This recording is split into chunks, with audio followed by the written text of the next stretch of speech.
Os manômetros são instrumentos utilizados em várias áreas para a medição de pressão.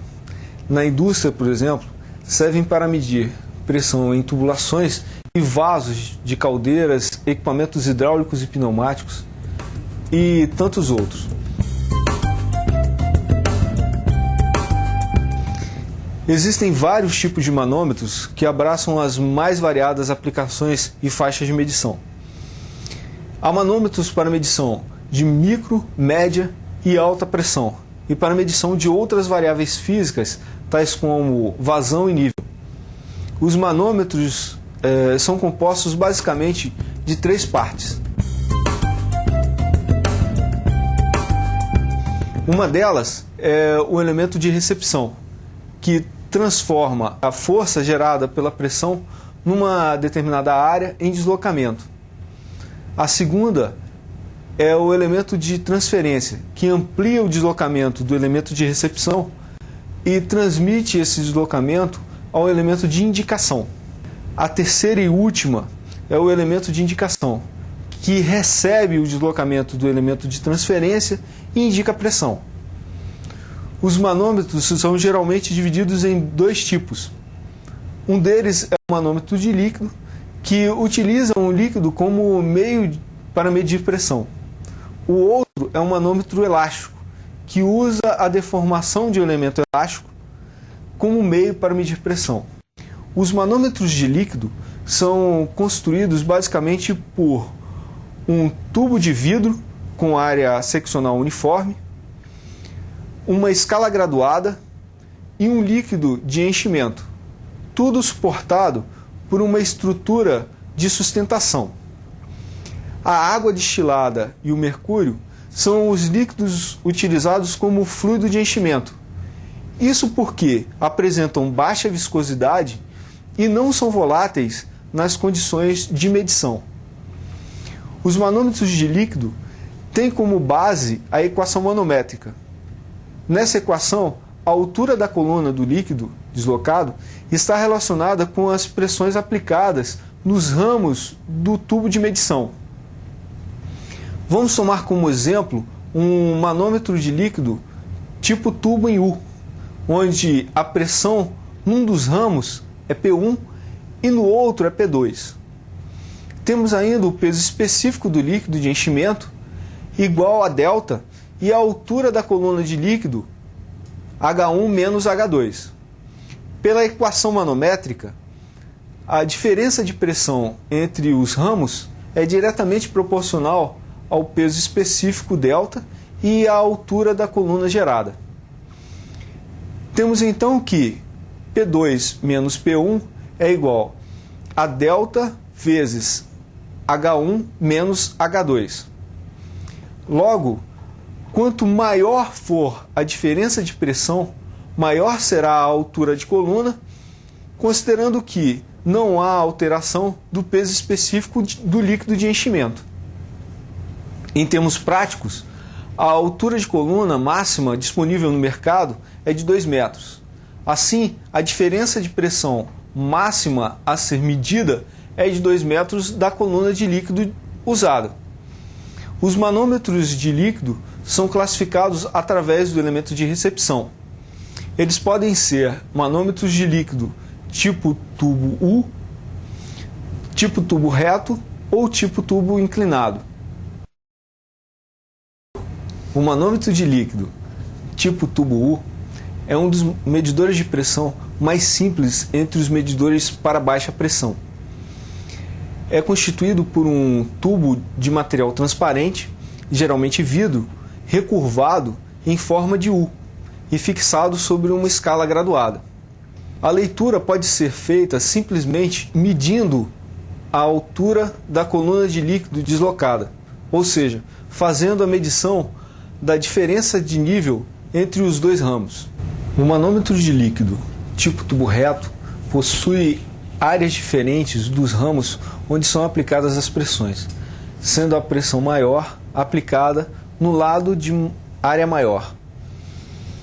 Essa pressão provoca uma pequena variação no nível da coluna de líquido nesse ramo. Já no outro, em função da área ser menor, e o volume deslocado ser o mesmo, há uma variação bem maior no nível.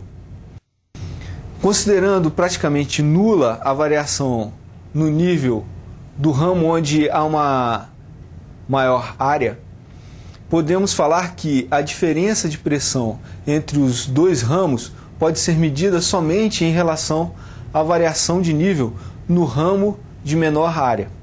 Normalmente, o ramo de menor área é feito de vidro, por ser transparente e possibilitar a visualização da variação do nível.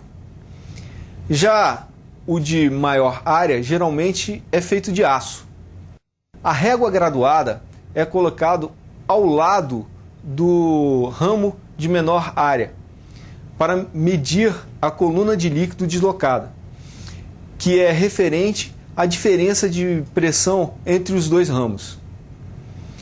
O manômetro de líquido tipo tubo inclinado é usado para medir baixas pressões na ordem de 50 milímetros de coluna d'água. Sua construção é feita inclinando um tubo reto de pequeno diâmetro.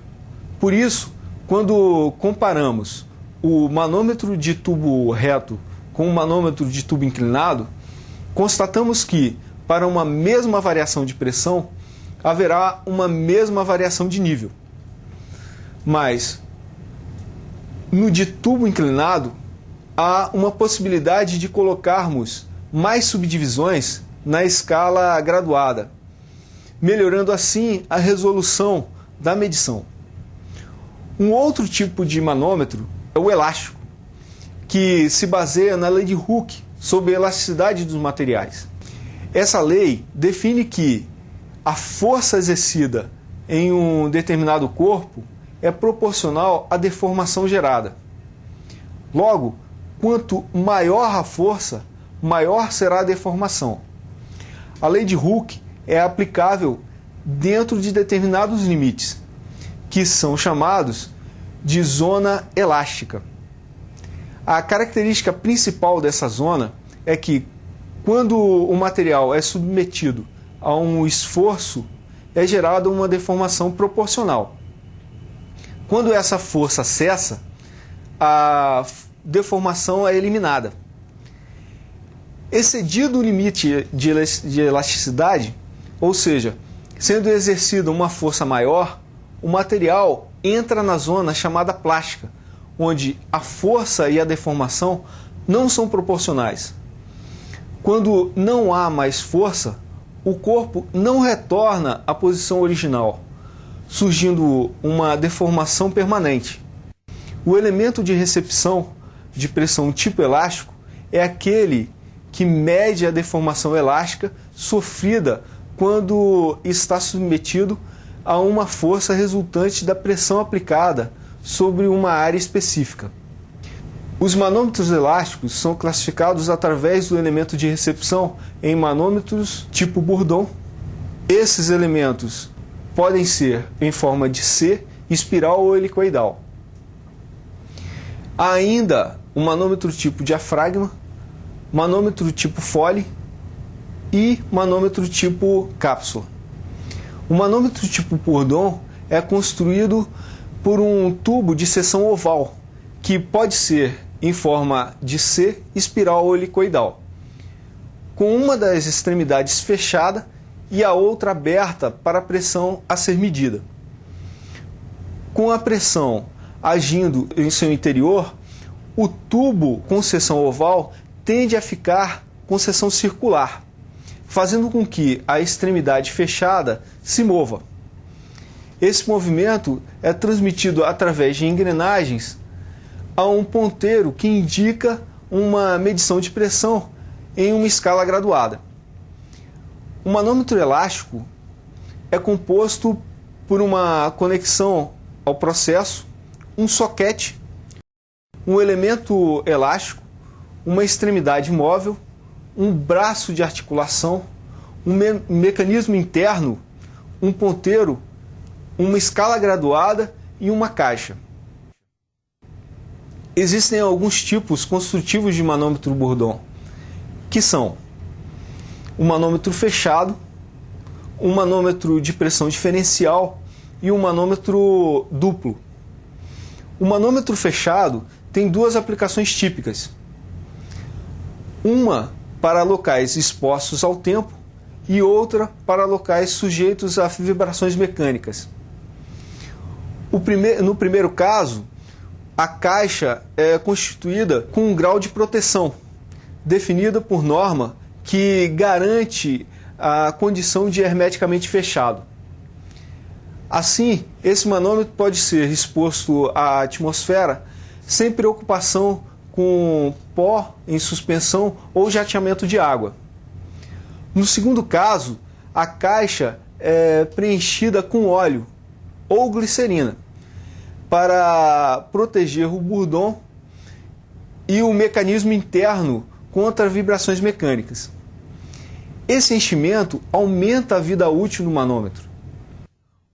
O manômetro de pressão diferencial é usado para medir a diferença de pressão entre dois pontos quaisquer do processo.